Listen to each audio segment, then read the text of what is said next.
Bien, ahora sí vamos al libro de Números, capítulo 21.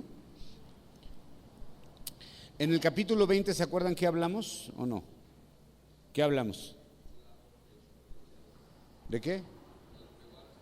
Donde el pueblo se quejó porque no había agua, y hablé que Moisés había hecho de alguna manera una mala representación de la palabra de Dios, ¿verdad? Una mala interpretación de la palabra de Dios, y que en vez de hablarle a la peña, ¿qué hizo? La golpeó, y ahí eso le costó carísimo. ¿Se acuerdan qué le pasó a Aarón? A Aarón, para empezar, lo desnudaron por completo, lo destituyeron de su puesto, y ahí murió por haber nada más permitido. Él ni golpeó la piedra, fíjate, ¿ves?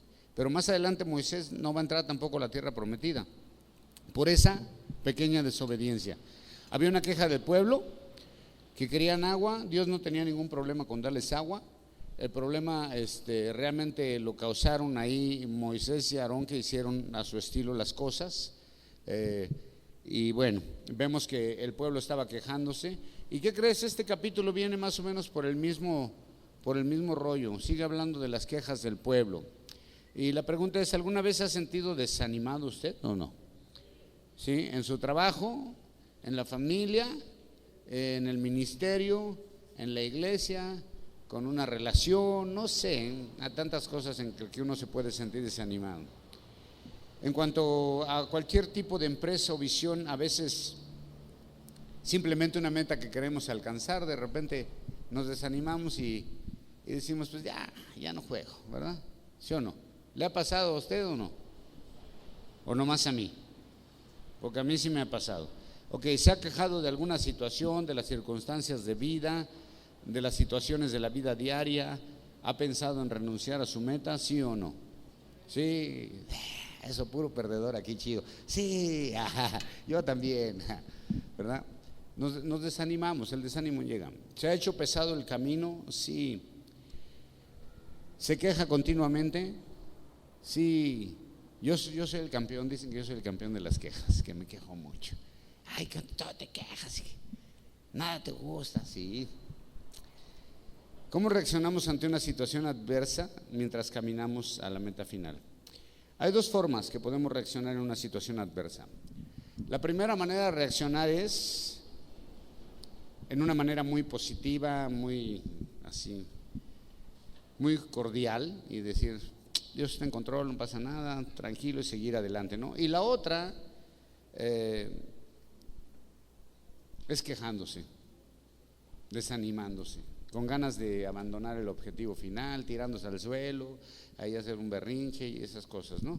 Pero la manera mejor es soportándolo todo y seguir adelante, porque al final está la recompensa, ¿ves? Al final del camino está la recompensa.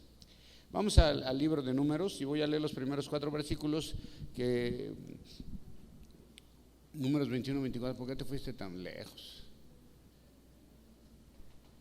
Al principio, por favor.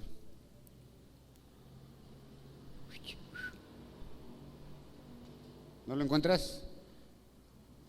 Ok, cuando el cananeo, el rey de Arad, que habitaba en el Negev, oyó que venía Israel por el camino de Atarim, peleó contra Israel y tomó de él prisioneros. 2. Entonces Israel hizo voto a Jehová y dijo: si en efecto entregares este pueblo en mi mano, yo destruiré sus ciudades. 3. Y Jehová escuchó la voz de Israel y entregó al cananeo y lo destruyó a ellos, a sus ciudades, y llamó el nombre de aquel lugar Horma o Jorma. Después, partiendo del monte Hor, camino del mar Rojo para rodear la tierra de Edom, y se desanimó el pueblo por el camino. Bien cambiantes, ¿no? Primero, de repente entran a este territorio, el rey ve que vienen y dice: vamos sobre ellos, y los toman y hasta prisioneros hacen a los de Israel. Pero después oran a Dios y Dios les da la victoria, y tienen una gran victoria sobre ellos, y siguen de camino. ¿Y qué pasa? Después de que ya llegan ahí, después de que vienen de una gran victoria, es su primera victoria acá militar de alguna manera, y vienen por el camino. ¿Y qué pasa? Bueno, es una de sus victorias, y vienen por el camino. ¿Y en el camino qué pasa? Pues dice que el pueblo se desanimó otra vez por el camino. Acompáñeme al verso 4 en adelante, por favor, y ahí vamos a al verso 4 al 9. Después partieron del monte Hor, camino del Mar Rojo, para rodear la tierra de Edom, y se animó el pueblo por el camino. Y habló el pueblo contra Dios y contra Moisés: ¿por qué nos hiciste subir de Egipto para que muramos en el desierto? Pues no hay pan ni agua, y nuestra alma tiene fastidio de este pan liviano. Jehová envió entre el pueblo serpientes ardientes que mordían al pueblo, y murió mucho pueblo de Israel. Entonces el pueblo vino a Moisés y dijo: hemos pecado por haber hablado contra Jehová y contra ti. Ruega a Jehová que quite de nosotros esas serpientes. Y Moisés oró por el pueblo, y Jehová dijo: hazte una serpiente ardiente y ponla sobre un asta, y cualquiera que fuere mordido y mirare ella vivirá. Y Moisés hizo una serpiente de bronce y la puso sobre un asta, y cuando alguna serpiente mordía a alguno, miraba a la serpiente de bronce y vivía. Vamos a orar. Señor, gracias por este mensaje, y Padre, gracias por el contenido tan maravilloso que tiene. Ayúdanos, Señor, a entenderlo y guardarlo en nuestras vidas. Ok, el pueblo de Israel viene rodeando la tierra de Edom, tal vez para evitar más batallas innecesarias. Obvio, están siendo dirigidos por Moisés bajo la dirección de Dios. Acaban de tener una gran victoria. Moisés de alguna manera está haciendo la función de un estratega militar. El punto es que Moisés quiere llevarlos a la tierra prometida, y entonces tienen que hacer ese rodeo. Y el pueblo en el camino largo, ¿qué pasó? Cuando es el camino largo, pues se desanimó, y esa palabra la escuchamos frecuentemente cuando preguntamos por alguien que ha dejado de hacer algo, que estaba haciendo algo, que ha dejado de venir a la iglesia. Hace rato me encontré a un hermano aquí que duró añísimos aquí viniendo, y de repente ya no vino, pero ahora sí vino, por ahí nomás vino a saludar. Bueno, y cuando preguntan por alguien dicen: oye, ¿te acuerdas de esta persona? ¿Qué persona? No, pues ya no está haciendo lo que hacía. ¿Y por qué? No, pues se desanimó, se quedó a medias del camino, ya no siguió con la empresa que quería, ya no siguió estudiando, se salió de lo que estaba haciendo, porque se desanimó. El pueblo se desanimó. Lo que dice que en un principio tenían ánimo, y cómo no, pues venían de una gran victoria, venían de vencer a los cananeos y venían muy animados con eso. Acababan de ver el milagro del agua también. Así que retoman, aunque se quejaron, ¿se acuerdan que dijeron: ¿por qué no nos morimos junto con todos los que se murieron en el campamento? Retoman su camino con ánimo, con buen sabor de victoria. Saben que Dios está con ellos y los escucha, así que van con buena actitud. Pero durante un camino largo, obvio, cuando se va rodeando, el camino es más largo, el pueblo comienza a desanimarse. El problema se presenta al empezar a experimentar escasez en sus necesidades físicas. Dios dicen que no hay pan ni agua. ¿Te fijaste? Ellos dicen que no hay pan ni agua. Agua acababan de tomar hace poco, y seguramente llevaban provisiones, y el pan que Dios les daba, ¿qué les daba? El maná, maná. ¿Se acuerdan de esa canción? Maná, maná. Bueno, Dios los estuvo... ¿Por qué te me quedas viendo así? Dios los estuvo alimentando de maná, y ese maná sostenía su vida. Era suficiente para tomar energía y seguir adelante. Además, solo tenían que recogerlo porque Dios les enviaba la bendición del cielo. Ni tenían que sembrar, ni trabajar, ni nada. Solo salir a recoger el maná que caía del cielo, y padrísimo, ¿no? Y seguro ya tenían como 1000 recetas de maná. Esto lo he dicho muchas veces, ¿se acuerdan? Acá quesadillas de maná, caldo de maná, pozole de maná, pastel de maná. ¿Qué más se puede hacer de maná? Tacos de maná, ¿qué? Dulce de maná, licuado de maná, bueno, todo de maná. ¿Y sí se acuerdan qué quiere decir maná, verdad? ¿No se acuerdan qué quiere decir maná? Maná quiere decir que teto. ¿Qué teto? Así, ¿qué es eso? Ajá.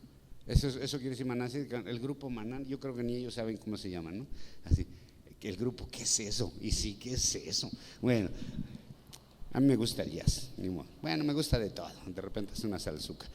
Pero aquí la queja era porque ya estaban hartos del camino.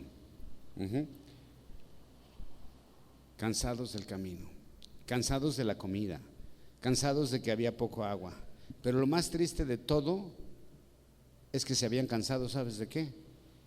De la bendición de Dios, de la provisión diaria de comida que Dios les daba para sostener su vida, de las bendiciones que Dios les estaba enviando y de ser guiados por Dios. Se habían cansado. Yo realmente pienso que estaban exagerando y que solo era un pretexto para renunciar a la meta. Cuando queremos renunciar a algo, cuando ya no queremos hacer algo, empezamos a buscar cualquier cosita así para abortar. Lo que sea. Cuando ya no quieres ir a una iglesia, empiezas a buscar lo que sea. Y casi siempre el pastor es el que tiene la culpa. Me cae gordo el pastor ya. El camino se va haciendo pesado. Así es de que había que buscar un buen pretexto para renunciar o para exigir algo diferente. No somos así realmente, de verdad. Empezamos a buscar un pretexto para ya votar algo que no nos gusta, de lo que nos hemos cansado. Así que encontraron el culpable, y en primer término el culpable era Dios y luego Moisés, porque se olvidaron muy pronto de dónde salieron, que venían de la esclavitud. Pronto su líder les cayó gordo, les parecía además tonto, además la comida de Dios ya los tenía hasta el gorro. ¿Te imaginas los perros que nomás comen croquetas toda su vida? Pobrecitos. Ellos querían algo diferente. Y los perros no se cansan de las croquetas, ¿eh? Siempre mueven la cola acá, salen corriendo por sus croquetas. Y esos acá apenas llevaban 38 años comiendo maná y ya estaban sacados de onda. Querían algo diferente. Así como muchos nos cansamos, ¿sabes qué? Hasta de ser creyentes. Nos cansamos de servir, nos cansamos de esforzarnos, nos cansamos de las bendiciones de Dios. Eso es lo más triste, cuando nos empezamos a cansar de las bendiciones de Dios. Cuando queremos volver al mundo, ¿no? Al pasado. Nos cansamos de la iglesia, queremos algo diferente, nos pesa caminar con Dios y a veces nos quejamos hasta de sus bendiciones. Y en ese momento detenemos nuestra marcha y comenzamos a quejarnos y queremos abandonar y empezamos a buscar pretextos tan tontos como: pues no me gusta la alabanza, es que ahí no hay panderos, no me gustan los mensajes, no, ese estilo de iglesia a mí no me gusta. Empezamos a buscar algo así, aunque sea pequeñito, ¿ves? Para poder justificar nuestra frustración. Y estamos hartos de la comida espiritual y estamos hartos de todo. Normal, siempre habrá obstáculos en la vida. ¿Sabía eso? Que siempre vas a tener obstáculos en la vida. No se acaban los problemas, fíjate. Yo ayer tenía un problema y hoy tengo 3. O sea, no se acaban. Y siempre habrá ocasiones que tendremos que tomar un camino largo. No siempre tendremos que tomar los atajos o la ruta directa. Nos gusta mucho eso, tomar atajos, la ruta directa. Por aquí es más rápido. A veces los atajos y la ruta directa no es lo mejor para nuestras vidas. A veces hay que ser muy pacientes y caminar y caminar y esperar y esperar. Y lo más importante es esperar sin quejarse. ¿Cómo sonó eso? El verso 5 dice que van contra Dios y contra Moisés. El pueblo va contra Dios y contra Moisés. Qué tontos, ¿no? Así que la sabiduría del pueblo estaba basada en sentimientos. Como muchos de nosotros basamos todo nuestro entorno en base a sentimientos, nuestras decisiones en base a sentimientos. Y que por lo general son puros sentimientos rancheros, ¿ves? Somos como niños. Y decimos: Dios está mal. No está haciendo las cosas bien. Moisés es un tonto. El pastor es bien tarado. Así que para ellos, ahora sería mejor seguir, según ellos, sería mejor haberse quedado como esclavos en opresión, a caminar libres, aunque fuera en el desierto. Tenían miedo a lo desconocido, no confían en Dios, ni siquiera creen en sus promesas de llegar a la tierra prometida. Y su mente la regresan ¿a dónde? Al pasado, a la condición miserable en que vivían, pero que ahora están deseando. Es porque se cansaron, porque no veían llegar la promesa. Pero ahora consideran que era mejor que que volver al pasado era mejor que caminar con Dios libres. ¿Cómo ven? Y escuchamos ese clásico, y lo dije creo también la semana pasada o el domingo, no sé qué dije, la gente que dice, pues me iba mejor cuando no era cristiano, ¿verdad? ¿Sabes que la peor esclavitud no es la física, sino la mental? Cuando en tu mente vives en el pasado que consideras glorioso, ya ni existe. Nos encanta vivir en el pasado que consideramos algo como glorioso, y vivimos de esas glorias pasadas, y siempre estamos hablando de nuestro pasado glorioso. Ya ni existe eso. ¿Ves? Lo mejor está al final del camino. Cuando nos esforzamos, la recompensa está al final del camino. Estos querían quedarse estacionados en la vida, pero dicen, bueno, al menos en aquella vida dura que teníamos, comíamos carne y bebíamos agua, y no teníamos más que hacer adobes, ¿no? Porque era lo que hacían como esclavos en Egipto. Batían paja con los pies, con lodo, y hacían sus adobes, y hacían, de ahí salió la canción esa de bonita finca de adobe. Bueno, ¿no me crees tú? ¿Por qué no te ríes entonces?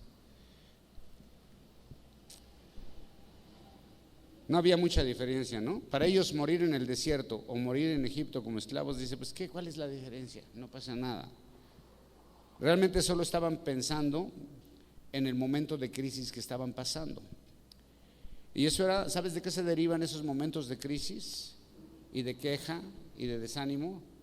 Demuestra desconfianza en Dios, demuestra una fe débil, porque nos empezamos a enfocar en la situación o en la experiencia de vida, y cuando las cosas no van bien nos quejamos. No pensaban en la promesa final de Dios, sino que solo respondían de acuerdo a sus sentimientos rancheros.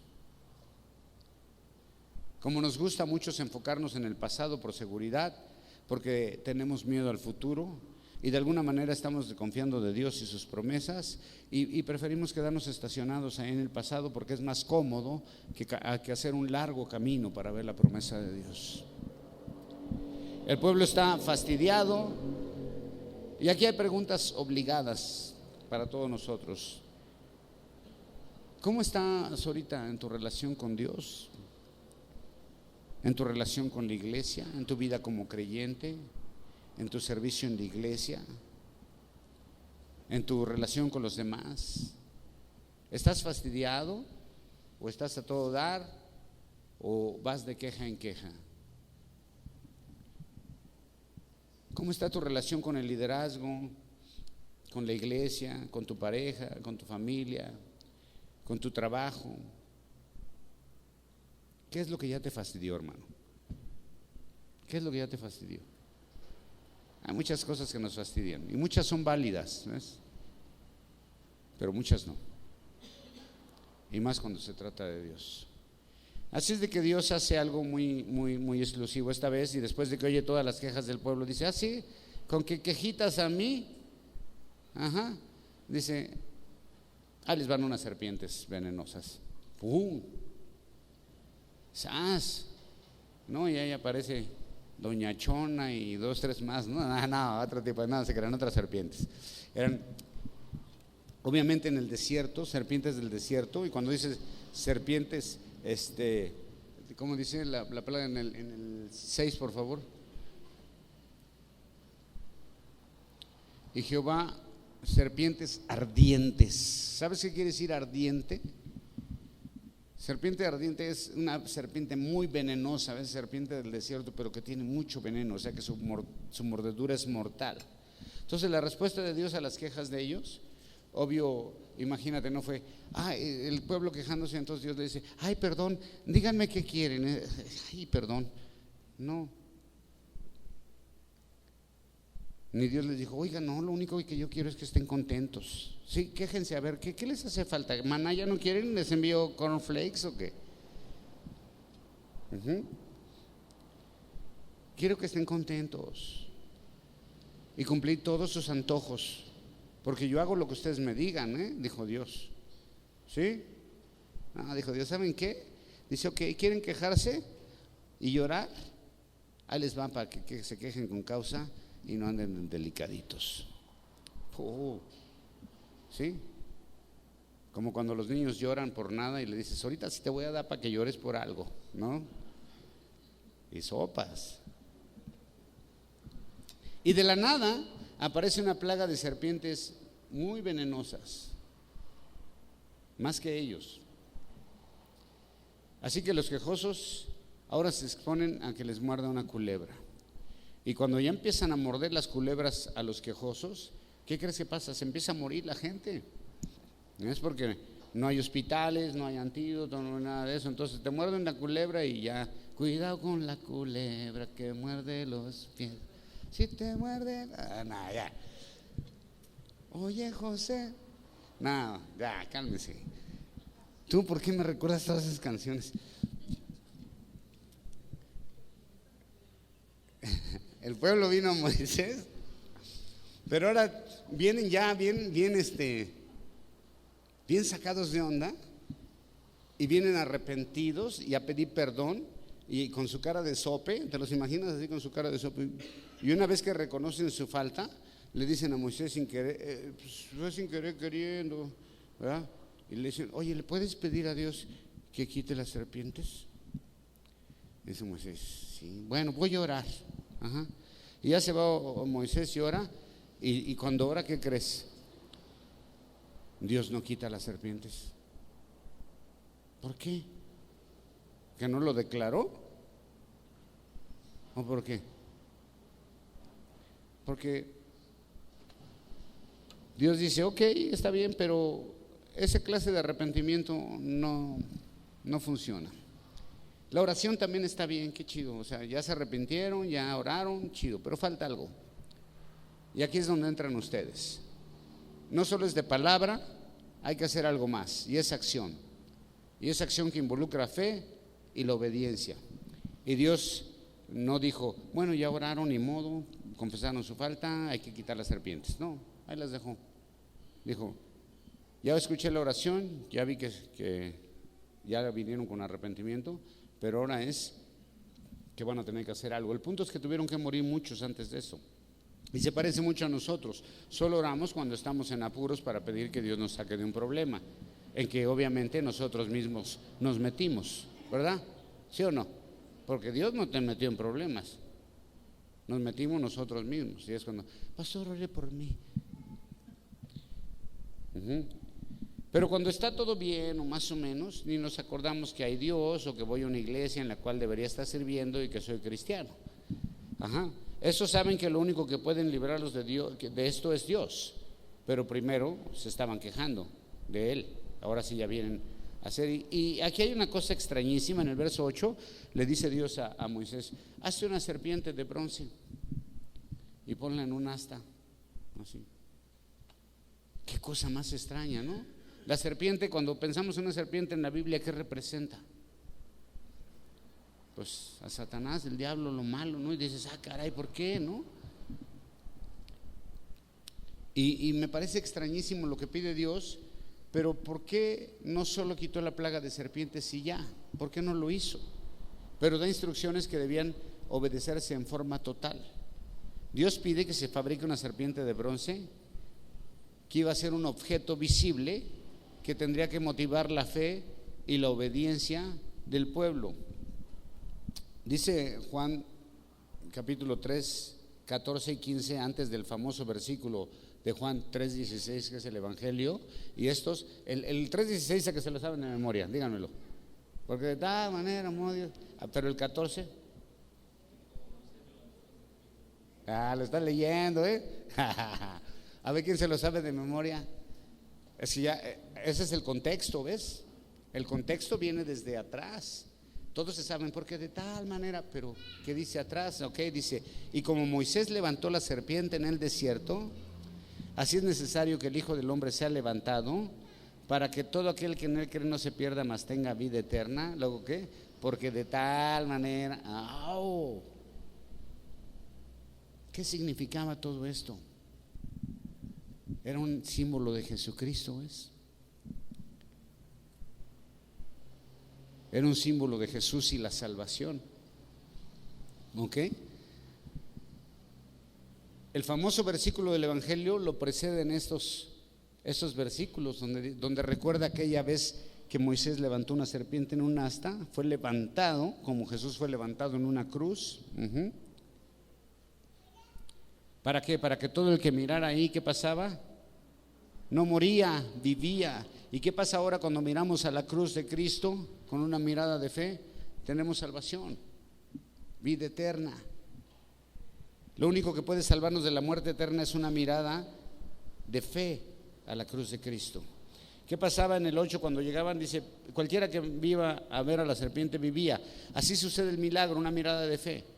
El proceso fue arrepentirse, confesar su falta y poner en acción la fe y la obediencia a Dios. Cuando alguien era mordido tenía que ir a ver a la serpiente, era la orden de Dios.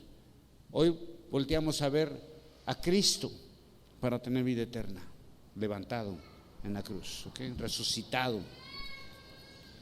¿Qué pasó con esta serpiente después? O sea, eso sirvió por el tiempo que estuvieron ahí. Cuando alguien lo mordía la serpiente, iban a ver esa serpiente, nomás la tenían que ver, fíjate, era todo, y ya, sanaban. Pero implicaba fe, ¿no? Fe y obediencia, dos cosas, ¿sí o no? Pero obviamente el pueblo de Dios iba moviendo. ¿Qué pasó después con esa serpiente? ¿Quieres saber qué pasó con esa serpiente? Le hicieron una canción. Nah.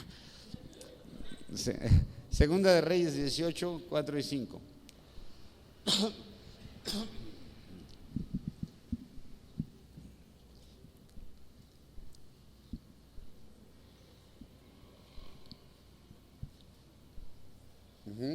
Hablando del rey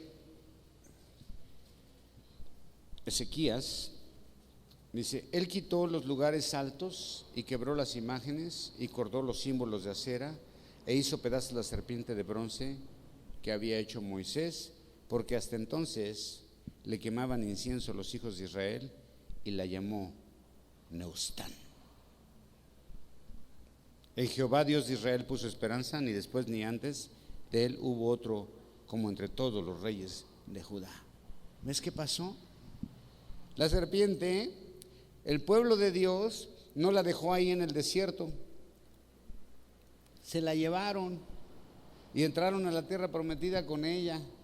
Y todavía en el tiempo de los reyes todavía existía esa serpiente, y la gente de Israel iban y le quemaban incienso, le ofrecían sacrificio. ¡Wow! ¡Qué mala onda! Pero muchos años después la serpiente se convirtió en ¿qué? En un símbolo de idolatría. Y este objeto, que en un tiempo fue bueno y funcionó, que fue hecho solamente con un propósito específico, se convirtió después en un objeto de devoción, de idolatría.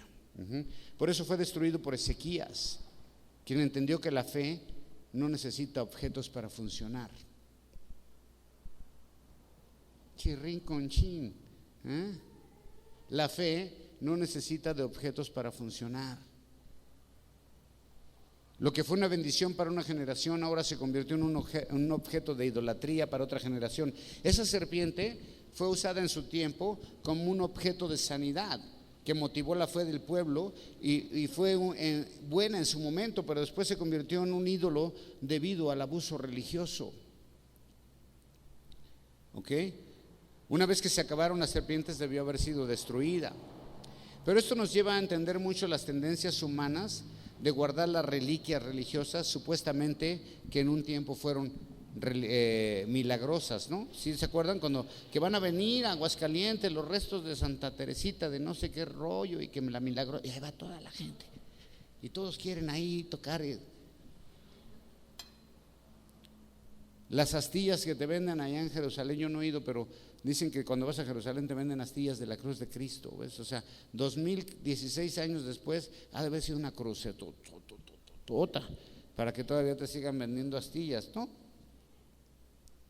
Y la gente compra esas cosas, ¿ves?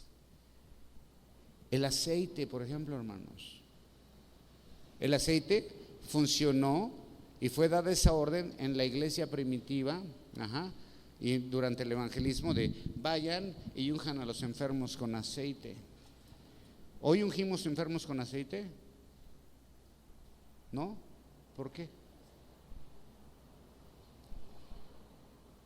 Pues porque el aceite no tiene ninguna propiedad médica ni curativa. ¿Ok? En aquel entonces pensaban que el aceite de oliva lo usaban para suavizar las llagas, porque no había otros métodos, usaban para suavizar las llagas de la lepra y cosas como esa, y funcionaba. Entonces cuando Jesús le dice vayan y unjan a los enfermos con aceite, está usando el aceite como un objeto que iba a motivar la fe del enfermo, nada más. Así es de que ahora cuando los pastores sacan su botellita de aceite, o sea, pues puro pancho, no sirve de nada.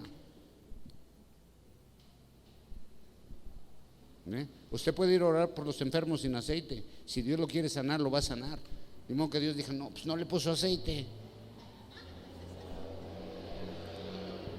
Ahora no lo sano, pues no le puso aceite. Pues no. ¿Ven? Eso fue algo muy cultural en su tiempo. Esa serpiente igual en su tiempo funcionó, pero ya no. A veces no queremos separarnos de tradiciones, pero todo aquello que robe la adoración de Dios tiene que ser destruido. Esa serpiente ahora podría representar el extremo legalismo de algunas doctrinas que funcionó en su época, pero que ahora es un estorbo para que muchos lleguen a Cristo. ¿Okay? Muchas iglesias que siguen haciendo sistemas y estructuras en las cuales funcionaron hace 60 años atrás, y quieren seguir predicando igual y los mismos sistemas, todo igual. Y por eso ves que en las iglesias hay pura gente de 40 años para arriba, ¿verdad, Diego? ¿Ves? ¿Verdad, Enoch? ¿Por qué casi no hay jóvenes en las iglesias de otras generaciones? Porque los sistemas siguen siendo, se trajeron la serpiente todavía acá del desierto, ¿ves? Y siguen con lo mismo rollo, ¿ok? Representan los sistemas obsoletos de algunas denominaciones que ahora son barrera para los demás. Todos esos sistemas deben de ser destruidos y estructuras religiosas las cuales se rigen muchas iglesias. Ahora muchos no viven porque no miran a Jesús. ¿Sabes qué es lo que están viendo? Una religión. A veces las doctrinas la liturgia de ciertas denominaciones pesan más que la palabra de Dios. Se trajeron los panderos de Miriam todavía desde después del cruce del Mar Rojo, se los trajeron hasta acá, hasta el 2016. Ya nadie quiere tocar pandero, hijo, ahora queremos rock. ¿Ves? Tú invita a los jóvenes, ¿no quieres ser parte del grupo de panderistas? Van así, guácala, ¿qué es eso? O sea, no tengo nada contra los que lo hacen, gloria a Dios, qué bueno que lo hacen. A mí me han preguntado, ¿por qué aquí en Capilla Calvario no hay panderos? Porque ninguno de los apóstoles lo enseñó a la iglesia, lo instituyó a la iglesia. En ninguna de las iglesias primitivas ves que había grupo de panderistas, y Jesús tampoco dijo nada a la iglesia de los panderos. ¿Por qué no danzan? Porque Jesús no enseñó a la iglesia que danzaran, ni los apóstoles, ni Pedro, ni Pablo, ni Juan, ni ninguno enseñó que danzaran. Si no lo enseñaron los apóstoles, si no lo enseñó Jesús, no lo hacemos. Búscame una iglesia en las cartas que están en la Biblia que diga que había panderistas, o que había danzantes, o que había banderas. No existe eso. Esas son las reliquias que se traen acá arrastrando al Nuevo Testamento, del Antiguo Testamento hasta los días de hoy, y quieren seguir con esos rollos. El lenguaje religioso. Aleluya, gloria a Dios. O sea, por favor, bueno. Ahora muchos no viven porque no miran a Jesús, siguen viendo a su religión. Y la religión e idolatría no lleva a la vida eterna. Es solo Jesús quien puede librarnos de la muerte eterna. Y ahora sí, dice, porque de tal manera amó a Dios al mundo, que ha dado su Hijo unigénito, para que todo que en Él cree no se pierda, mas tenga vida eterna. Porque no envió Dios a su Hijo al mundo para condenar al mundo, sino ¿para qué? Para que el mundo sea salvo por Él. ¿Ves? Hay mucho cristiano que vive condenado, porque en su iglesia lo condenan. Pero dice, si tienes a Jesús, eres salvo por Él. Y si eres salvo, lo demuestras con la forma en que vives. Y no quiere decir que tengas que tener un lenguaje religioso o que sigas con ciertos rituales religiosos y todo ese rollo. Simplemente lo demuestras en la forma en que te relacionas con los demás y con Dios. Eso es todo. ¿Okay? Así es de que, porque de tal manera amó Dios al mundo que ha dado su Hijo unigénito, para que todo aquel que en Él cree no se pierda, mas tenga vida eterna. Dice, como levantó Moisés la serpiente en el desierto, es necesario que el Hijo del Hombre sea levantado. ¿Ok? Jesús en la cruz es una representación de Él. Eso es todo. Lástima que se la llevaron y le siguieron adorando y todo, y cuando apareció el rey Ezequías dijo, ¿qué es eso? Destruyan esa serpiente. Pero es que la hizo Moy y es una antigüedad y reliquia. Destruyanla porque le está robando la gloria de Dios. ¡Pum! Y hasta ahí llegó esa serpiente, ya no hubo más. Si no la hubiera destruido Ezequías, todavía estuviera por allá en Israel y todavía la adorarían. Bueno, pues hay que destruir todas esas cositas, ¿ve? Y ir solamente ¿a quién? A Jesús, quien es el dador de vida. ¿Ok? Amén. Da un aplauso bien fuerte al Señor, por favor.